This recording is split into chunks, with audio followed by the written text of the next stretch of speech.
اعوذ باللہ من الشیطان الرجیم بسم اللہ الرحمن الرحیم۔ ہم نے آیت نمبر 17 تک پڑھ لیا تھا الحمدللہ۔ آج ہم آیت نمبر 18 کریں گے۔ یوم ینفخ فی الصور فتأتون افواجا۔ یوم جس دن ینفخ پھونک دیا جائے گا، فی الصوری سور میں، فتأتون تو تم آؤ گے، افواجا فوج در فوج۔ اب آپ نے دیکھا کہ جو ترجمہ جس لفظ کا بن رہا ہے وہی اس کے نیچے لکھا ہوا ہے، یعنی لائنز تو نہیں ڈلی ہوئی، لیکن آپ دیکھ رہے ہیں کہ اس کو آپ اس طرح سے کیٹیگرائز کر سکتے ہیں کہ یہ ترجمہ جو ہے آپ کا اسی لفظ کا ہی اس کے نیچے لکھا ہوا ہے۔ آیت میں کیا بتایا جا رہا ہے؟ جیسے ہم نے پیچھے آیت پڑھی تھی کہ اللہ تعالیٰ نے یوم الفصل کے بارے میں فرمایا تھا کہ وہ ملاقات کا دن ہے، اس کا وقت مقرر ہے۔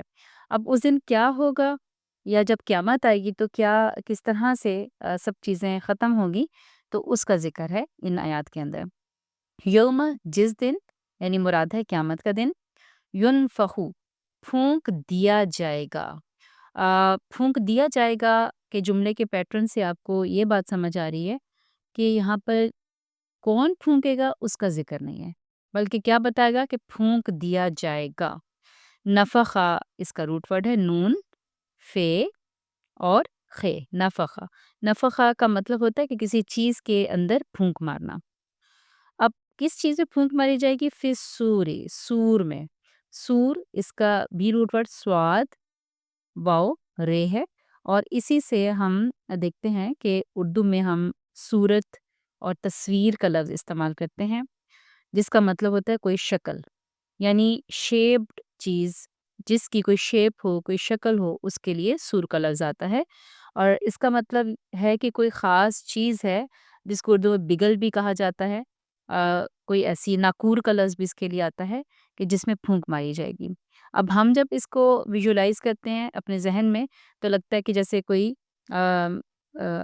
جو ہے کسی نے کسی چیز کے اندر پھونک مارنے کے لیے کوئی منہ بنایا وہ ہو، جیسے ایک وہ آتا نا حدیث کے اندر۔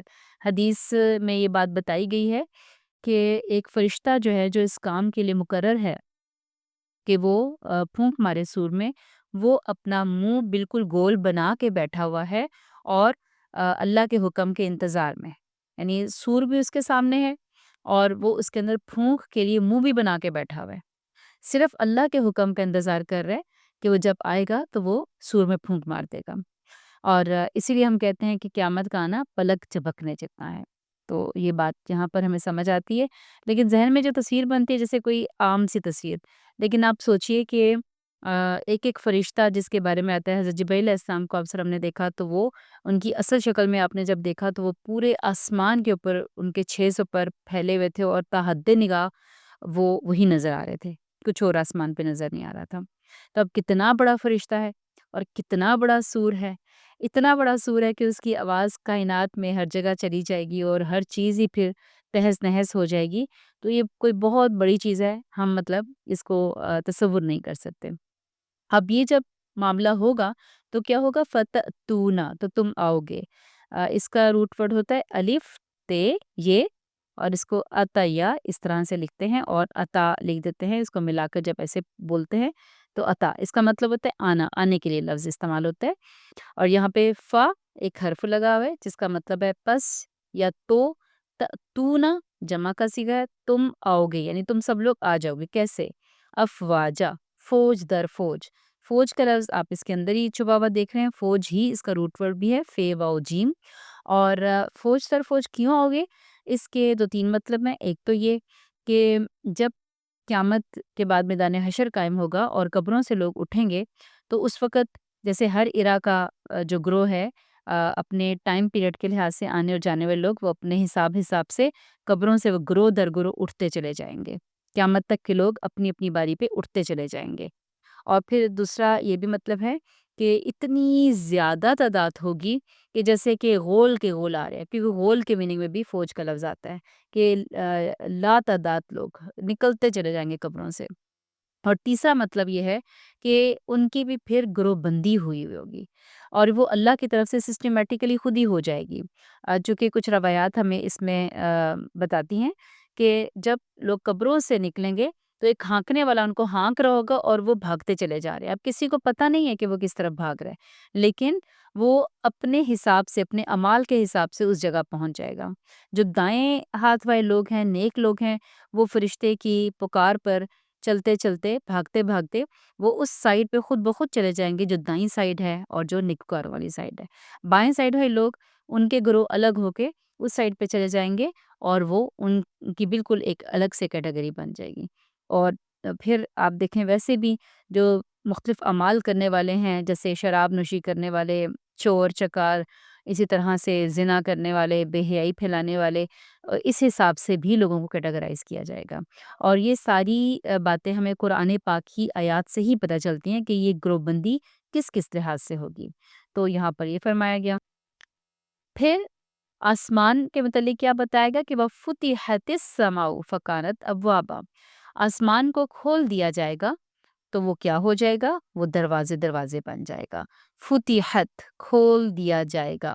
تو یہاں پر آپ دیکھ رہے ہیں کہ کھول دینے کے میننگ میں وا اور کھول دیا جائے گا، اس کا مطلب ہے کہ یہاں پر بھی ہمیں آسمان کے کھولنے والا کون ہوگا اس کا نہیں پتہ چل رہا، یعنی اس آیت کے اندر نہیں بتایا گیا، بلکہ پیٹرن کیا استعمال کیا گیا کہ کھول دیا جائے گا۔ اب کون سے فرشتے اس آسمان کو کھولنے پر متعین ہے یہ اللہ تعالیٰ جانتے ہیں، لیکن ظاہری بات ہے کہ اللہ تعالیٰ کے آرڈر کے بعد آسمان کو کھول دیا جائے گا۔ السماء آسمان کے لیے استعمال ہوتا ہے، اور سین میم سین میم اور واو، سمو، سین میم واو اس کا روٹ ورڈ ہے، جس کا مطلب ویسے ہر اوپری چیز یا بلندی اس کے لیے آتا ہے، چھت کے میننگ میں آتا ہے یہ، تو جو اوپر چیز ہو کوئی بھی، تو اس کے لیے یہاں پہ آسمان ہم اس کا ترجمہ کرتے ہیں۔ تو اسے کھول دیا جائے گا تو کیا ہوگا؟ فَكَانَتْ، تو وہ بن جائے گا یا ہو جائے گا ابوابا، ابوابا یعنی دروازے دروازے، باب کی جمع ہے ابواب، تو باب کا مطلب دروازہ ہوتا ہے، ابواب یعنی زیادہ سارے دروازے، مختلف دروازے، اس کا مطلب ہے آسمان میں مختلف دروازے سامنے آ جائیں گے، بن جائیں گے، اور وہ اس لیے بھی ہوگا کہ قیامت کے دن کے بارے میں مختلف اور جگہوں پہ قرآن پاک میں آتا ہے کہ وہاں سے پھر فوج در فوج فرشتوں کا نزول ہوگا، اور پورا جیسے ایک اسٹیج سج جائے گا جس کے اندر کے سب کا رزلٹ آؤٹ ہونا ہے، اور ایون یہ کہ اللہ تعالیٰ کا عرش بھی پھر سامنے لے آیا جائے گا، اور اللہ تعالیٰ جو ہے وہ تمام لوگوں کے درمیان فیصلہ فرمائیں گے۔ وَسُيِّرَتِ الْجِبَالُ فَكَانَتْ سَرَابًا، اب زمین کے ساتھ کیا معاملہ کیا جائے گا، وہاں پہ کیا چل رہا ہوگا؟ وَسُيِّرَتْ، اور چلا دیے جائیں گے، کیا چلا دیے جائیں گے؟ الجبال، پہاڑ، تو پہاڑ چلا دیے جائیں گے، فکانت، تو وہ ہو جائیں گے، سرابا، سراب، تو یہاں پہ ہم ایک ایک لفظ کا ترجمہ دیکھ لیتے ہیں۔ سیرت، سیرت میں آپ دیکھیں تو آپ میں سین یہ رے اس کا روٹ ورڈ ہے، یعنی اس کو چاہے آپ سین اور یہ رے اس طرح بھی روٹ ورڈ کو لکھ سکتے ہیں اور ملا کر بھی لکھ سکتے ہیں۔ تو سیر اردو میں استعمال ہوتا ہے، سیر و سیاحت، سیر و تفریح، تو سیر کا مطلب ہوتا ہے چلنا، تو اس لیے یہاں پر چلانے کے میننگ میں استعمال ہوا یہ لفظ کہ وسیرت، چلا دیے جائیں گے، الجبالو، پہاڑ، فکانت، تو وہ ہو جائیں گے، سرابا، سراب، اب سراب کیا چیز ہے؟ اس کا ترجمہ آپ کچھ جگہوں پہ ریت بھی پڑھیں گے کہ اس کا ترجمہ ریت بھی کیا جاتا ہے، اور ایک ترجمہ اس کا کیا جاتا ہے بے وقت، بے وقت اور بے حقیقت چیز۔ اب یہ ترجمے کیسے بنتے ہیں اس کو دیکھیے، سراب جو ہے نا اصل میں یہ سین رے بے ہے یہ لفظ، اس کا روٹ ورڈ، اور سرابا کا مطلب ہوتا ہے ڈھلوان والی جگہ جہاں سے پانی تیزی سے گزرا ہو۔ تو جب کسی جگہ پر دھوپ پڑتی ہے، دور سے انسان جب اس کو دیکھتا ہے، اگر وہاں پہ ریت ہو تو صحرا کے اندر آپ دیکھتے ہیں کہ دور سے وہ چمکتی ہوئی ریت دھوپ کے ٹائم پر بالکل ایسے لگتی ہے جیسے کہ وہ پانی ہے اور پانی کسی جگہ سے بہہ رہا ہے تیزی کے ساتھ، لیکن جب آپ اس کے پاس پہنچتے ہیں تو پتہ چلتا ہے کہ وہ تو ریت تھی، وہ پانی تھا ہی نہیں۔ تو اس لیے پھر اس کے دو مطلب کون سے لیے جاتے ہیں؟ ایک تو ریت اس کا مطلب لیا جاتا ہے کیونکہ جو دور سے چمکتی ہوئی ریت بالکل سراب لگتی ہے، بالکل ایسے لگتا ہے جیسے ڈھلوان سے پانی بہہ رہا ہو۔ اور دوسرا مطلب بے حقیقت اور بے وقت چیز کیوں لیا جاتا ہے؟ کیونکہ جب انسان اس کے پاس پہنچتا ہے تو پتہ چلتا ہے کہ وہ تو پانی نہیں تھا، وہ تو ریت تھی۔ یعنی وہ جو جس چیز کو حقیقت سمجھا تھا وہ اصل میں اس کا گمان تھا، وہ حقیقت تھی ہی نہیں۔ تو اس سے پھر یہ لفظ بے حقیقت اور بے وقت چیز کے لیے استعمال ہونے لگا۔ تو اب یہاں پہ کیا معنی آیا کہ پہاڑ جو ہے وہ کیا ہو جائیں گے؟ ریت ہو جائیں گے اور بے حقیقت۔ دونوں معنی ہی اپنی جگہ بالکل درست ہیں، کیونکہ جس وقت وہ دھماکے ہو رہے ہوں گے خود زمین کے اندر، جو آتش فشاں پھٹیں گے، تو آتش فشاں پھٹنے کے ساتھ ہی وہ اتنے جو مضبوط پہاڑ ہیں وہ ریت میں تبدیل ہو جائیں گے۔ اور آج بھی اگر آپ کسی والکینو کی تصویر دیکھتے ہیں، آپ کبھی ایسی آپ ڈاکومنٹری دیکھتے ہیں، تو اس میں صاف وہ کیا ہوتا ہے کہ جو ہی وہ لاوا اوپر کی طرف پھٹ رہا ہے یا پھٹنے کا جو منظر ہے، ساتھ ہی اس کے وہ پہاڑ ریت میں تبدیل ہو جاتا ہے اور بعد میں اس کا لاوا سے بہنے لگ جاتا ہے۔ اور دوسرا جو میننگ ہے بے حقیقت چیز، تو ظاہری بات ہے کہ پہلے یہی پہاڑ بڑے مضبوط میخوں کی طرح گڑے ہوئے تھے، تو زمین اپنی جگہ قائم تھی۔ اور اب جب وہ بالکل ختم ہو گئے تو وہ جو ان کا پرپز تھا جس کے لیے وہ گاڑے ہوئے تھے وہ بھی ختم، اور وہ خود بھی ختم ہو گئے بالکل، یعنی ان کی کوئی ویلیو نہ رہی۔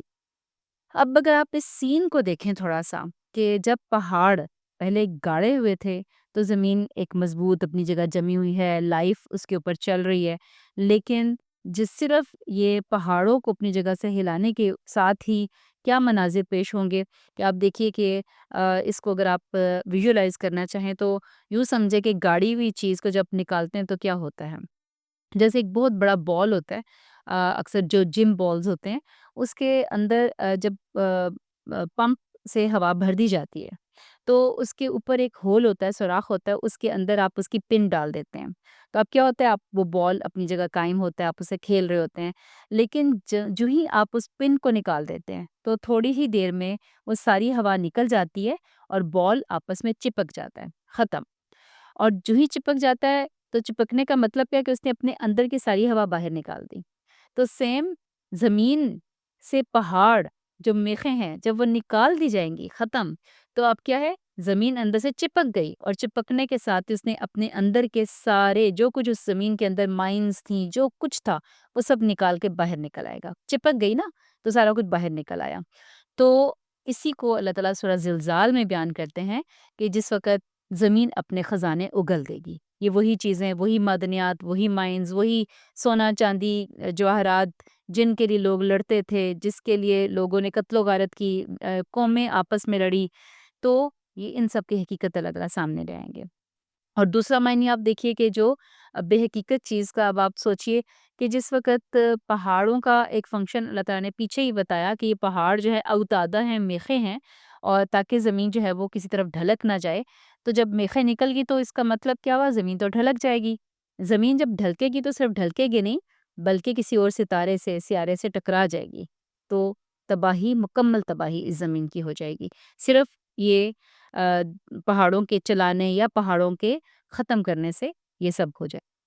پھر فرمایا کہ ان جہنم کانت مرصادا، ان بے شک، یہ لفظ آپ پہلے پڑھ چکے ہیں، جہنم، جہنم، کانت ہے، مرصادا، ایک گات، تو بے شک یا یقیناً جہنم، جہنم ایک گات کی طرح ہے۔ جہنم کا جو لفظ ہے یہ دوزخ کے لیے استعمال ہوا ہے۔ اب ایسے اس کا کہا یہی جاتا ہے، علماء کرام جو ہے وہ اس طرف جاتے ہیں کہ بہت قدیم فارسی سے یہ لفظ جو ہے وہ عربی زبان میں آیا اور استعمال ہونے لگ گیا، تو اصل میں یہ لفظ فارسی کا ہے، جنام لفظ سے یہ جہنم بنا ہے، اور اس سے یعنی دوزخ کے لیے، دوزخ کی آگ کے لیے یہ لفظ استعمال ہوتا ہے۔